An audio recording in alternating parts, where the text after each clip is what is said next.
रमेश, अरे ओ रमेश। क्या सौभाग्य है मेरा कि आप यहाँ पधारे। क्या बात है जमींदार बाबू? सुनो रमेश, 1 हफ्ते के भीतर तुम्हें 100 घड़े बनाने होंगे। बस 7 दिन के अंदर 100 घड़े बनाने होंगे? हाँ, वो बात यह है कि मेरी माँ की इच्छा है कि वो गरीबों में घड़े वितरण करें, और वो घड़े वितरण करने का मुहूर्त ठीक 1 हफ्ते बाद का है। क्यों, समय से काम हो जाएगा ना? हाँ, मिल जाएगी जमींदार बाबू, जरूर मिल जाएगी आपको। मुझे पता था कि तू कर पाएगा, क्योंकि तेरा काम जितना अच्छा है तू करता भी उतनी तेजी से है। ये ले पकड़, इसमें कुछ पैसे हैं। हाँ, ठीक 7 दिनों के बाद मैं खुद आकर वो घड़े ले जाऊंगा। ठीक है? ठीक है हुजूर, ठीक है। जमींदार बाबू को तो रमेश पर बहुत भरोसा है ना। ठीक है, भरोसे को कैसे तोड़ा जाता है वो भी मुझे अच्छी तरह से पता है। तो फिर तो आज से ही काम शुरू करना पड़ेगा।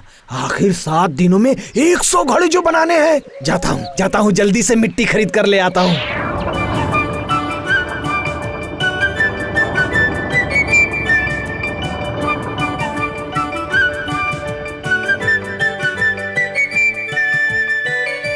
सुनिए, सूरज सर पर चढ़ाया है, देखिए तो।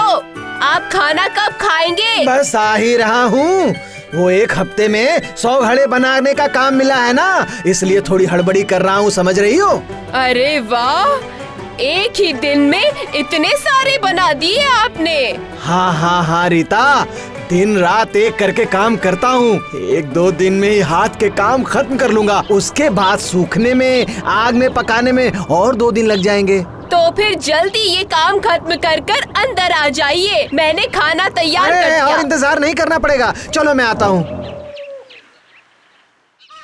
बाप रे, एक बेला में ही इतने सारे बना लिए इसने। इसका मतलब तो ये कल ही सारे बना डालेगा। ठीक है रमेश, तो रात दिन एक करके काम कर, बाकी के सारे काम मैं पूरे करूँगा। जमींदार बाबू के सामने ऐसी बेइज्जती होगी कि मुंह छुपाने के लिए जगह भी नहीं मिलेगी।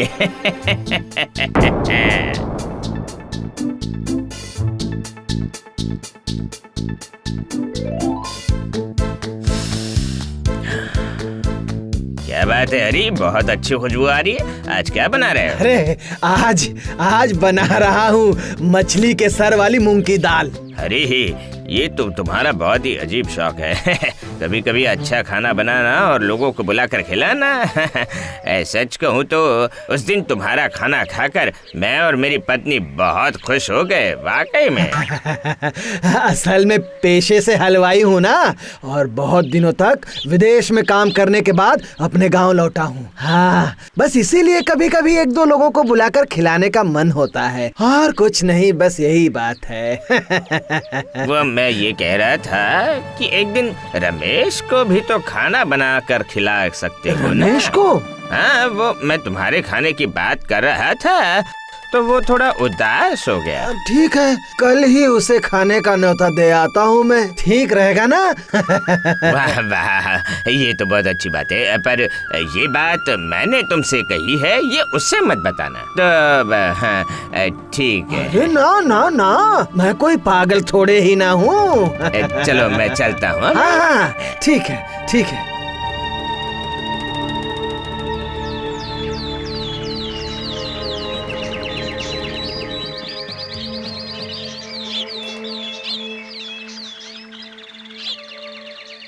क्या बात है रमेश भाई, कैसे हो? अरे अच्छे तो हो ना भाई तुम? अच्छा हूँ भाई, अच्छा हूँ। इतने सारे घड़े क्यों? क्या किसी ने बनाने को कहा है? हाँ, जमींदार बाबू ने। अच्छा है।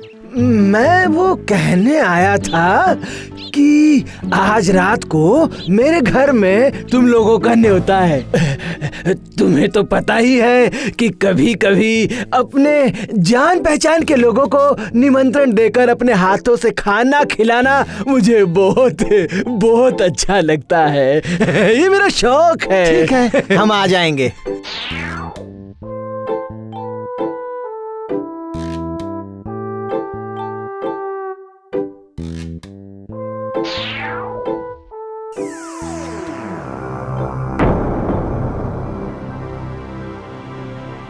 परी के यहाँ से खाना खाकर आने में उसे अभी भी और देर लगेगी। तब तक मैं अपना काम खत्म कर लेता हूँ।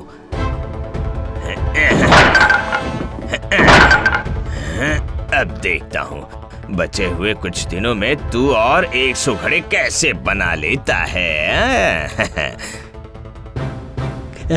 खाना बहुत अच्छा था हाँ ना? हाँ, बहुत अच्छा था। उसके हाथ में तो स्वाद है। चावल, मछली वाली दाल और मछली वाला सालन भी बहुत ही स्वादिष्ट था खाना। वो आदमी भी साफ दिल का था। ये क्या हो गया? मेरे सारे घड़े कैसे टूट गए? अब मैं क्या करूं? इतने कम समय में कैसे फिर से 100 घड़े तैयार करूंगा मैं? मेरा इतना बड़ा नुकसान किसने कर दिया? अब मैं जमींदार बाबू को मुंह कैसे दिखाऊंगा? बेटी, अरे ओ बेटी, और कितनी देर तक दरवाजा खटखटाऊं? बेटी, अरे माँ, तुम बेटी के घर घूमने आई हो? क्यों री, इतनी देर तक सो रही थी क्या? इसलिए दामाद जी को कोई भी काम नहीं मिल पाता है, सोती रहती हो। नहीं नहीं माँ, आपके दामाद जी कल पूरी रात जागकर बहुत काम कर रहे थे। अंदर आओ माँ, सब बताती हूँ, अंदर आओ। पूरी रात जागकर आखिर ये सुरेश कौन सा काम कर रहा था? हाँ? अब पूरी बात बता, सारी रात जागकर आखिर क्या काम कर रहे थे दामाद जी? मिट्टी के घड़े बना रहे थे। तुम्हें पता है, आज ही 100 घड़े बनाकर काम खत्म करना पड़ा। अरे वाह, इसका मतलब मोटी रकम का काम मिला है ना? नहीं नहीं, तुम्हारे दामाद को कोई काम नहीं मिला है। तो फिर? जमींदार बाबू से तो ये काम रमेश को मिला था। कल रात जब वो लोग निमंत्रण खाना खाने गए थे, तब तुम्हारे दामाद ने रमेश के 100 घड़े तोड़कर चकनाचूर कर डाले, समझी माँ? और पता है क्या हुआ? मैं आपको बताती हूँ। वाह वाह वाह, बहुत अच्छा किया, बहुत अच्छा किया। पर वो घड़े क्यों बना रहा है, समझ में नहीं आया। घड़े टूटने के बाद रमेश ऐसा हिम्मत हार चुका है कि इन कुछ दिनों के अंदर वो घड़े तैयार ही नहीं कर पाएगा। सही कहा, बिल्कुल सही कहा। इसीलिए तो तुम्हारे दामाद जी दिन रात एक करके काम कर रहे हैं। जब जमींदार बाबू आकर घड़े नहीं पाएंगे और रमेश की बेइज्जती करेंगे, तब तुम्हारे दामाद अपने हाथों से बनाए हुए घड़े देकर पैसे कमाएंगे, इज्जत पाएंगे, और जमींदार बाबू गुस्से में आकर आपा खोकर रमेश को गांव से बाहर निकाल देंगे। आप तो जानती है ना कितना अच्छा होगा माँ? हाँ हाँ हाँ, वाह वाह, ये हुई ना बात, बहुत अच्छे।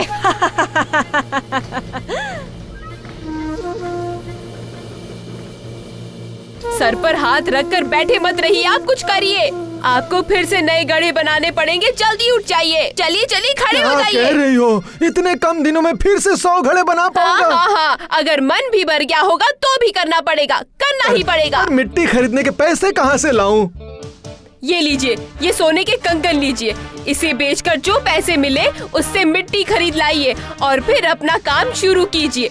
पर यहाँ नहीं। पर यहाँ क्यों नहीं? जिसने तुम्हारे सारे घड़े तोड़ दिए हैं, वो फिर से तुम्हारे घड़े तोड़ सकता है। हाँ, किसने?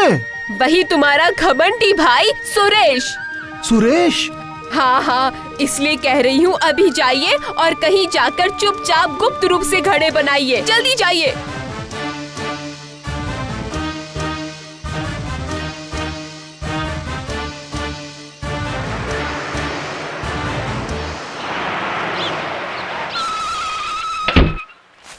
रमेश, अरे ओ रमेश। वो घर पर नहीं है हुजूर। पर आज ही उसने 100 घड़े देने का वादा किया था। पर वो घड़े कैसे देगा हुजूर? उसने तो एक घड़ा भी तैयार नहीं किया।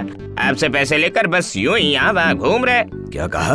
पर अब मेरी माँ घड़ों का वितरण कैसे करेगी? वो रमेश है ही ऐसा। वो अभी मुझे जानता नहीं है, मैं उसे गांव से निकाल दूंगा। यही तो मैं चाहता हूँ हुजूर। मैं वो ये कह रहा था कि मेरे पास 100 घड़े हैं, अगर आप कहे तो मैं ले आऊं? तुम्हारे पास है? अब बच गया मैं। जा जा जा जा जा जा लिया, मैं तुझे बहुत पैसे दूंगा।